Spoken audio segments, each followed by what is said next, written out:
Bangsa yang besar adalah bangsa yang menghormati jasa para pahlawannya. Halo rekan-rekan, bertemu kembali bersama saya Irfan Traveler. Dalam memperingati Hari Pahlawan yang diperingati tanggal 10 November, dalam kesempatan ini kita mengajak sahabat untuk berkunjung ke sebuah museum yang menjadi saksi dari pertempuran Ambarawa. Pertempuran Ambarawa berlangsung dari tanggal 20 Oktober hingga 15 Desember 1945. Bila kita hitung adalah selama 35 hari. Dan di halaman Museum Ambarawa ini kita bisa melihat beberapa senjata. Ini adalah meriam medan yang biasa digunakan oleh pasukan infanteri untuk mengebom posisi lawan.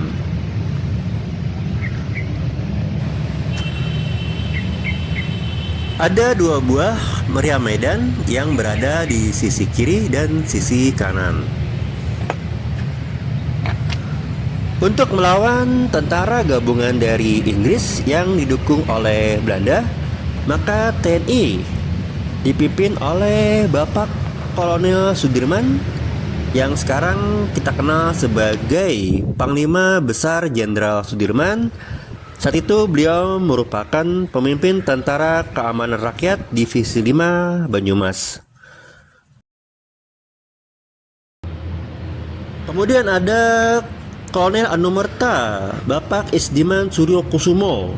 Beliau adalah perwira Tentara Keamanan Rakyat TKR dan Komandan Resimen TKR Banyumas. Beliau gugur dalam pertempuran Ambarawa di tanggal 26 November 1945.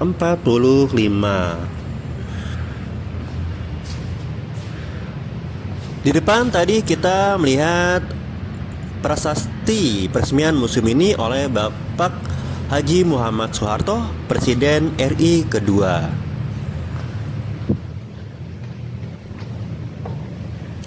Perwira TNI lainnya adalah Bapak Letkol Gatot Subroto.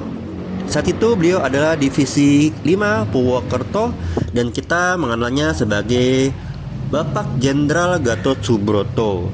Lalu ada Letkol M. Sarbini. Saat itu beliau menjabat sebagai pimpinan Resimen Kedut Tengah. Lalu Bapak Mayor Sarjono, beliau merupakan pimpinan Batalion 8 Divisi 3 Surabaya.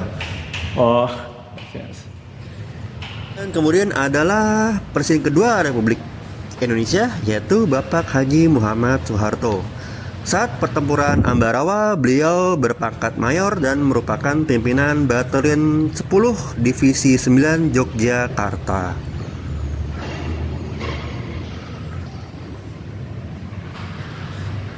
Untuk lawannya dari gabungan Inggris dan Belanda dipimpin oleh Brigadir Erge Battle.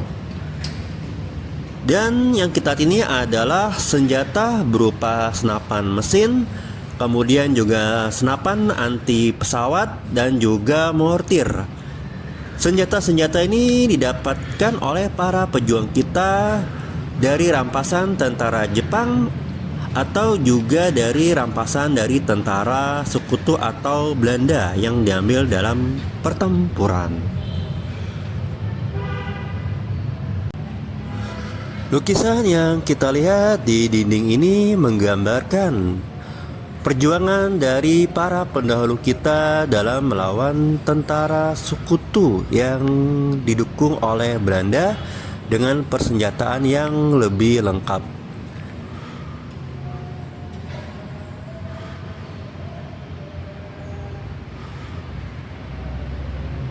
Di sini kita bisa melihat keberanian dari Tentara Republik Indonesia bersama para rakyat dalam menghadapi tentara sekutu yang dipersenjatai oleh senapan dan juga tank, rekan-rekan.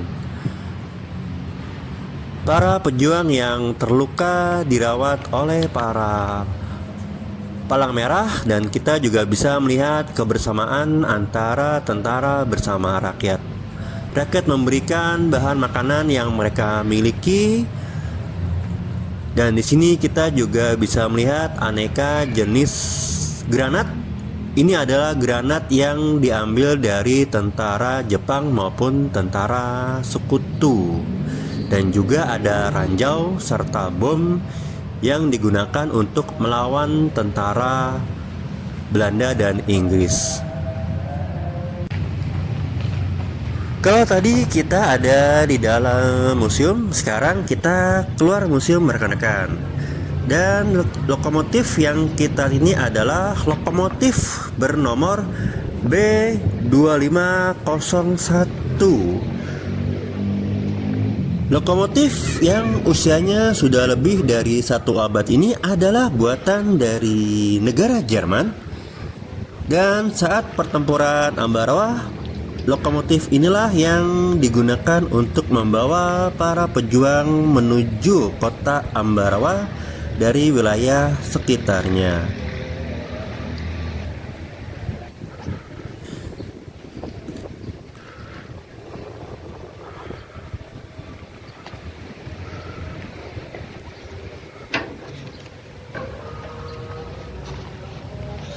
Kalau tadi rekan-rekan perhatikan, maka di atas loko ada tulisan 1902.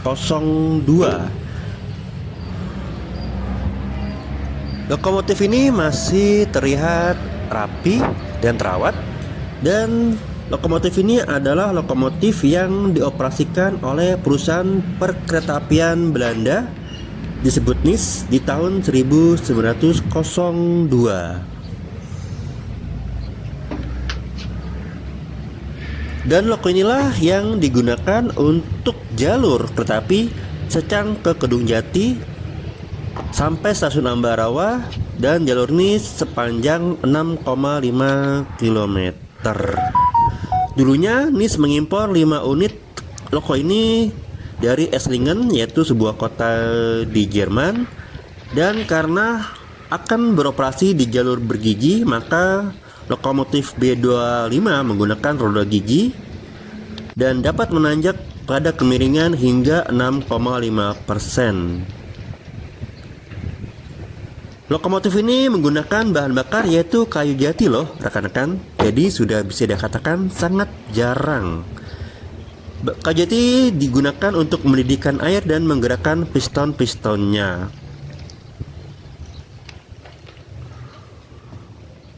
Dan inilah gerbong kayu, tempat di mana dahulu para pejuang Republik berdiri dan juga bersiap-siap untuk menuju ke kota Ambarawa melawan tentara Inggris yang didukung oleh Belanda.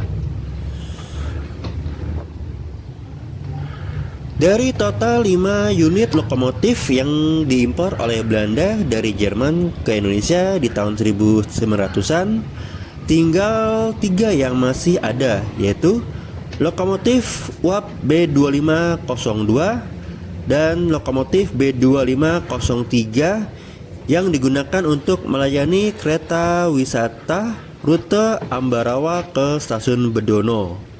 Dan lokomotif bernomor B2501 inilah yang menjadi museum statis di Monumen Palagan Ambarawa.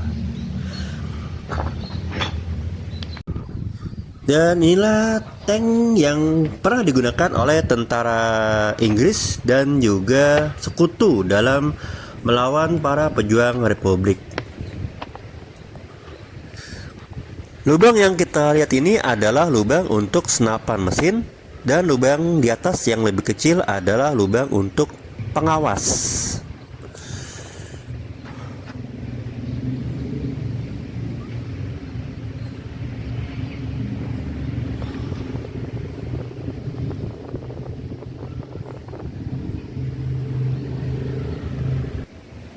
Hasil dari pertempuran Ambarawa bisa dikatakan adalah kemenangan secara politik bagi bangsa Indonesia. Dari pertempuran tersebut, akhirnya pasukan Inggris menarik tentaranya dari Ambarawa dan juga Magelang. Dan akhirnya Kabupaten Semarang dan Magelang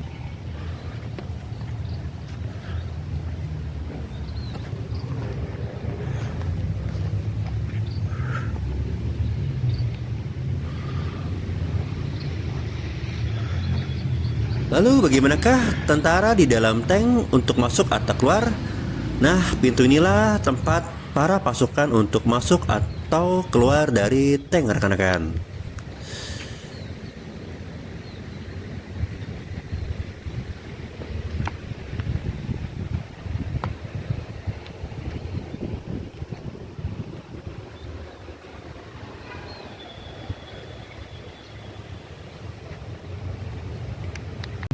Selain tank, di sini juga ada 2 buah truk yang digunakan untuk membawa tentara maupun juga untuk perbekalan militer seperti amunisi dan juga lainnya.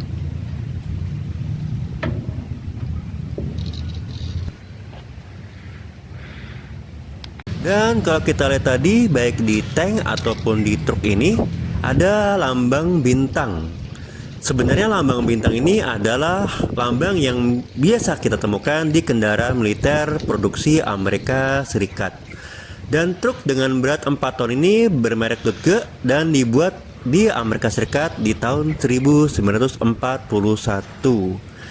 Dalam Perang Dunia Kedua melawan tentara Nazi Jerman dan juga Italia serta Jepang, Amerika juga memberikan peralatan militernya seperti tank dan juga truk ke negara sekutunya yaitu Inggris, Prancis, dan negara lainnya.